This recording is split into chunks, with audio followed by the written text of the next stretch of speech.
আসসালামু আলাইকুম। আজকে মনের একটা কষ্ট শেয়ার করি আপনাদের সাথে। কীরকম ফ্যামিলিতে থাকি আপনারা যদি শুনেন, প্রবাসী জীবন নারীদের কত কঠিন, গায়ের রুম দাঁড়িয়ে যাবে। ঠিক আছে, এটাই বাস্তব, এটাই বাস্তব। এভাবেই কিন্তু প্রবাসী জীবন কাটাইতেছি। 4 বছর কাটাইছি শুধু রুটি খাইয়া, 4টে বছর শুধু রুটি খাইয়া কাটাইছি।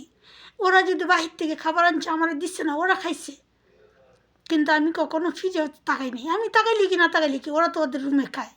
ঠিক আছে, আমি কি খাই নাকি কখনো চিন্তা করি না। আমি কী করুম, এদেশের একটা খাবার আছে ক্রিম আর রুটি, সকালেও রুটি, রাত্রেও রুটি, দুপুরেও রুটি। কোনো দিন জিগায় না যে তুই কী খাইবি। এখনও পর্যন্ত সেম কাজটাই, যদিও আগে একটু পরিবর্তন হয়েছে। তো এইভাবেই কিন্তু 8টা বছর প্রবাসী জীবনটা কাটাইছি। আর এমন একটা মহিলা, সাত পর্যন্ত মুছতে হইব। যারা প্রবাসে আছেন আমার মতো তারা জানেন, 7টা পর্যন্ত আবার দেখে দিয়ে মশায়। তবু আলহামদুলিল্লাহ, আল্লাহ শুক্রিয়া আদায় করি। ধৈর্য শক্তি না ধরলে কিছুই পাওয়া যায় না। যদি ধৈর্য না ধরতাম তাহলে যার পায়ের নিচে মাটি ছিল না তার আজকে মাথার উপরে ছাদ হইতো না কখনো। এটাই বাস্তব। আজকে মাথার উপরে ছাদ হয়েছে, আলহামদুলিল্লাহ, আল্লাহ শুক্রিয়া আদায় করি।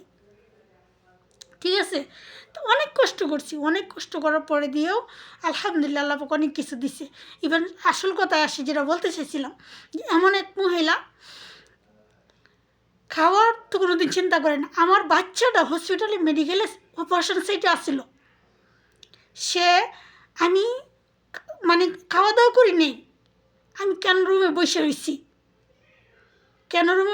আমার বাচ্চাটাও মেডিকেলে, আমি রুমে বসে রয়েছি কান্না করতেছি, সেটা বড় না, তার কাজ কেন করি নেই সেটাই বড়। প্রবাসীদের জীবন যদি শুনেন, একবারই বলছি, গায়ের রুম দাঁড়িয়ে যাবে। এত কষ্ট করে আমরা কাজ করি। ঠিক আছে, তারপরে দেও ফ্যামিলিরা চিন্তা করে না। দেশের মানুষ ভাবে যে প্রবাসী মেয়েরা শুধু খারাপ কাজ, কেউ বলে খারাপ, ইউটিউবে টিকটকে কিছু কিছু ভিডিও দেখি, কেউ বলে খারাপ, কেউ বলে এটা, কেউ বলে এটা।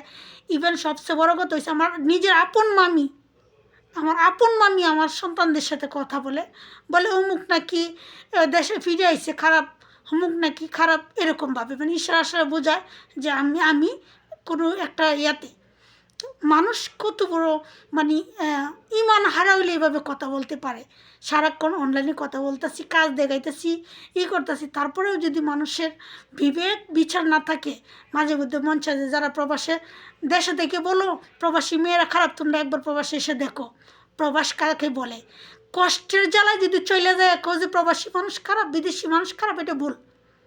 অনেকেই কাজের যাতায় চলে যায়, গিয়ে বলে যে বিদেশের মানুষ খারাপ, কিন্তু না, আসলে কাজকে ভয় পেয়ে ফিরে যায়, বলে যে বিদেশের মানুষ প্রচুর কাজ, এদের চোখে কোনো মায়া নাই।